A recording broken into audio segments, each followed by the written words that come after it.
నమస్తే విజయలక్ష్మి గారు. నమస్తే జ్యోతిర్మయ్య గారు. ఈరోజు మీ నుంచి ఆచార్య దేవోభవ అన్న అంశం నుంచి సమాజంలో ఏం జరుగుతుందో తెలుసుకోవాలనుకుంటున్నాను. అసలు ఆచార్యులు అంటే గురువులు. ఈ గురువులకు గురువుల పైన ఇప్పుడు సమాజంలో ఒక రకమైన చులకన భావం ఏర్పడింది. అసలు ఒకప్పుడు గురువుల్ని ఎంత గౌరవించేవారు, ఇప్పుడు ఇలా ఎందుకు తయారైంది? కొంచెం విశ్లేషించగలరా? అవసరమైనటువంటి ప్రశ్న ఇది. చాలా అవసరమైన ముఖ్యమైన టాపిక్. ఎందుకు అంటే మీరన్నట్టుగా పెద్దవాళ్ళు గురువుకి చాలా పెద్దపీట వేశారు. తల్లిదండ్రుల తర్వాత గురువే అత్యున్నత స్థానాన్ని పొందారు మన పూర్వీకులు కానీ పెద్దవాళ్ళందరూ. అండ్ గౌరవం కూడా అలాగే దక్కేది. మీరు నేను కూడా మన టీచర్స్ అంటే ఇప్పటికీ మనకు పేర్లు గుర్తుంటాయి. వాళ్ళు ఎక్కడైనా కనిపిస్తే మనకు ఒకలాంటి భయం భక్తి వచ్చేస్తుంది. కానీ రాను రాను ఏమైపోయింది అంటే టీచర్లు అంటే ఒకలాంటి చులకన భావం అనేటువంటిది వచ్చేసింది ఆల్రెడీ.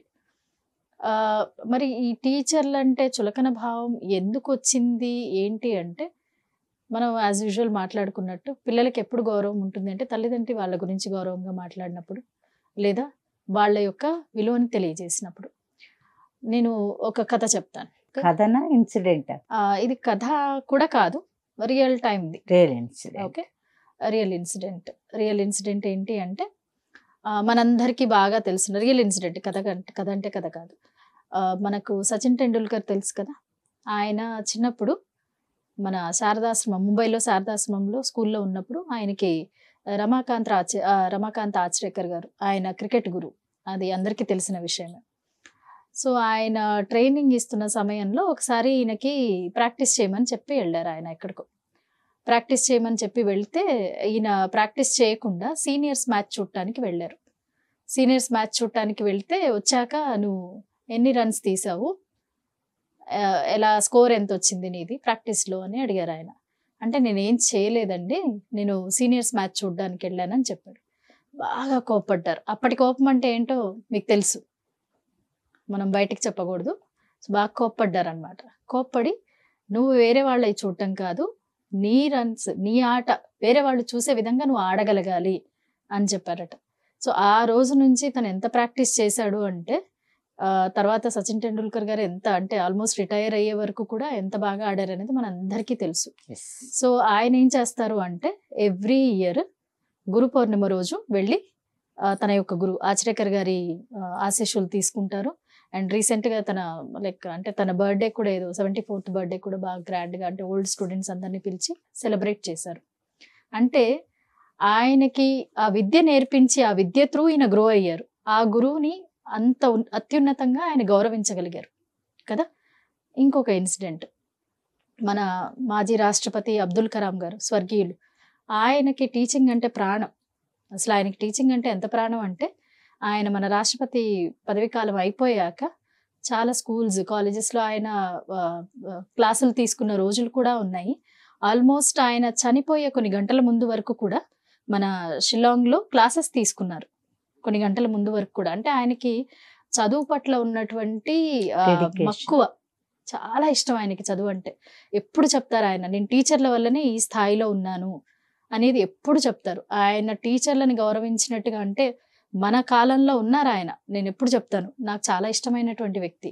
ఆయన టీచర్లను గౌరవించినంతగా, ఆయన ఇష్టపడినంతగా నేను, అంటే టీచింగ్ వృత్తిని, అంటే ఆయనకి పోటీ లేరు నా ఉద్దేశంలో. సో అంత ఇష్టం ఆయనకి టీచింగ్ ప్రొఫెషన్ అనేటువంటిది. అంటే వీ కెన్ క్రియేట్ సంథింగ్. అంటే టీచరే వేరే ప్రొఫెషన్స్ని క్రియేట్ చేయగలుగుతారు, టీచర్ని బట్టే ఉంటుంది. మరి ఇప్పుడు ఏమైపోయింది అంటే, తప్పెవరిది ఒప్పెవరిది అనేది దానికన్నా నేను ఒక మాట చెప్తాను. టీచర్లంతా స్వార్థపరులు ఎవరు ఉండరండి. చాలా స్వార్థపరులం మేము, చాలా అతి స్వార్థపరులం.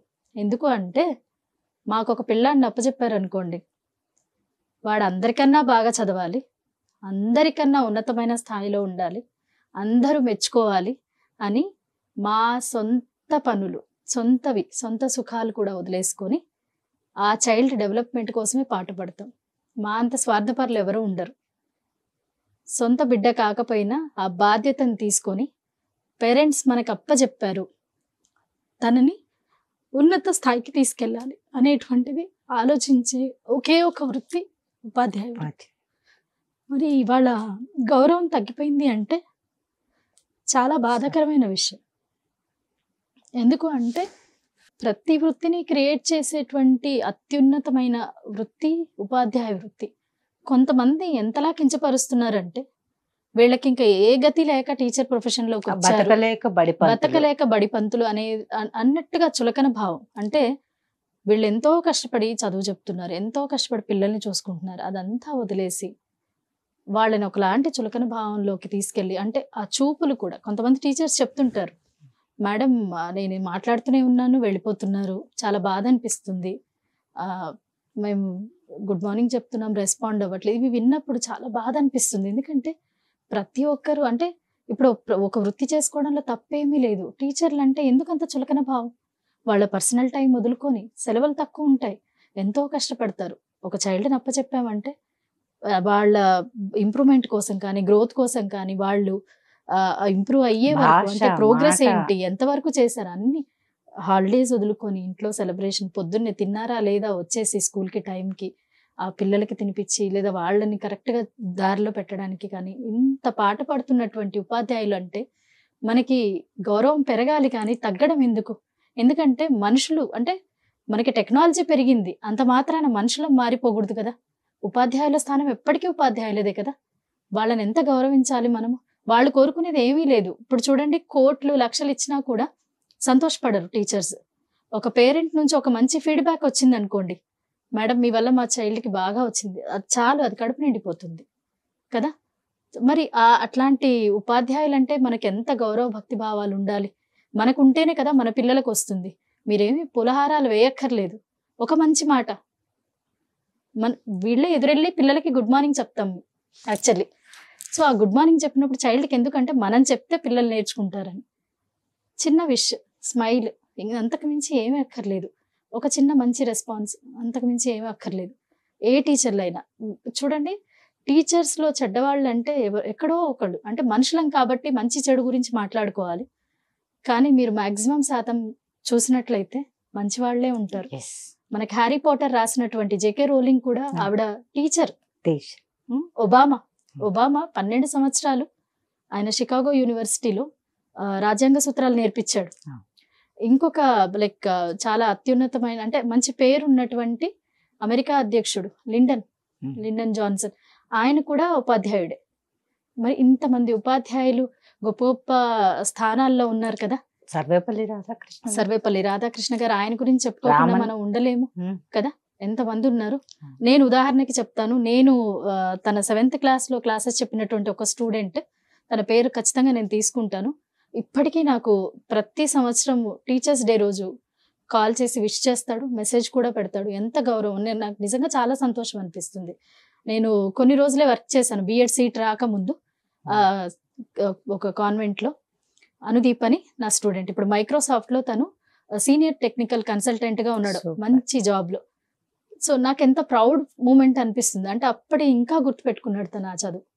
సో ఉపాధ్యాయులు అంటే దయచేసి గౌరవించకున్నా పర్వాలేదు కానీ చులకనగా అయితే చూడకండి.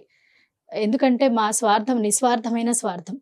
మన పిల్లలు కాని పిల్లల్ని మేము అత్యున్నత స్థాయిలోకి తీసుకురావడానికి పాటుపడుతున్నాం. కాబట్టి దయచేసి గౌరవించకపోయినా పర్వాలేదు, అగౌరవించకండి.